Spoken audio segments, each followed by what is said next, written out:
leen fàtte abonné ci seen chaîne Mak TV te activer cloche de notification boobee ngeen di seen ci seen écran.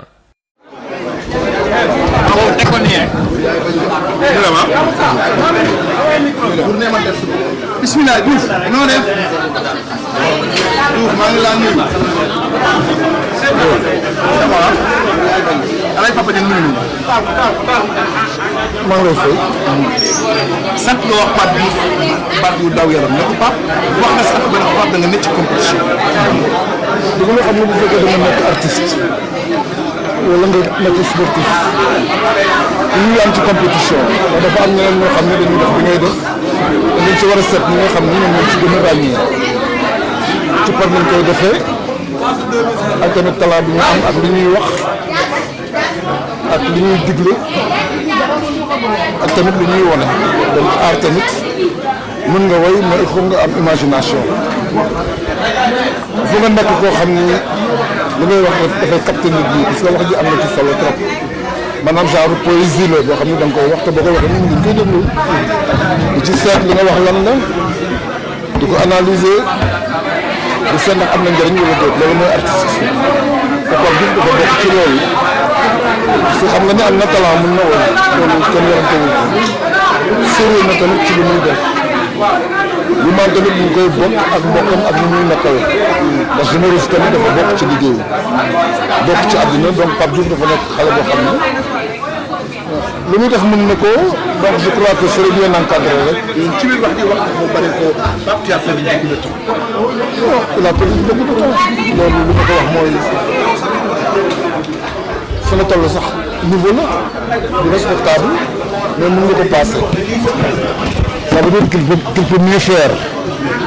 loolu saa yi nga ko waxee rek dañuy wax ni talent bi nga am war nga dépasser fi nga nekk te am na talent donc je crois que talent bi mu am rek war na ko permettre mu xam ni moom bokk na ci artistes yi ñu gën a déglu gën ko seetlu ci continent africain bi temps bi mu perdre nag mooy temps bi nga xam ne rek dafa lay woon di liggéey dafa am ci carrière artiste ak sportif dafa am moment boo xam ne da ngay tëju liggéey surtout art créer ñëw teg li nga créer retard boobu rek la def il s'est absenté sur la scène pendant quelque temps mais loolu expliqué na li tax mu dal ko daf doon liggéey am album yoo xam ne daf koy génne donc loolu moo tax dégguñu ko woon gisuñu ko woon ndaxte mu ngi doon liggéey léegi nag bu fekkee dafa am label bu mel ni Jéeri Ngoné xam ne ci askanam la bokk am lu ñu def ci askan bi am ci woy loolu je crois que bu ci wéeroo rek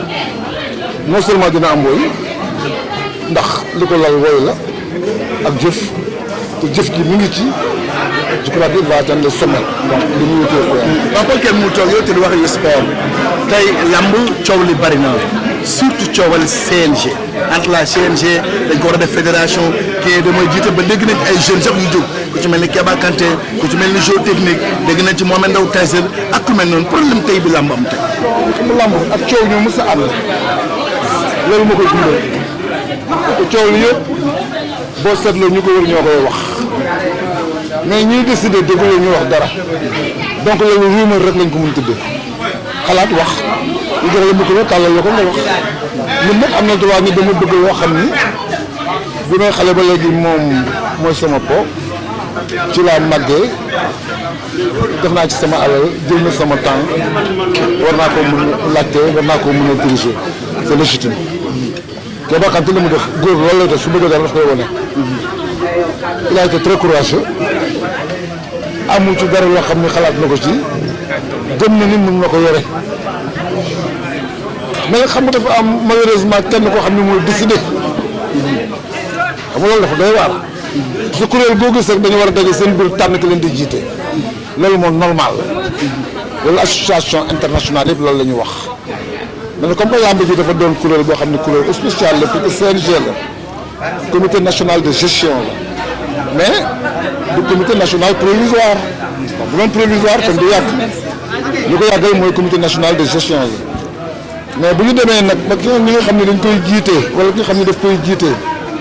mandat bu mu am ñu renouveler ko mandat bu am ñu renouveler ko ba mandat yu mujj yi moom ci boppam mu ni dafa waroon dem mais ministre bi daf ko téye pour maanaam 2 ans defe naa ne kon 2 ans yi jot na kon moom li mu fi liggéey rafet na waaye nag loo gis dafay jeex def lu baax durant tout le temps que tu es là ba fi continuer di nekk lu baax la nga defoon day yàq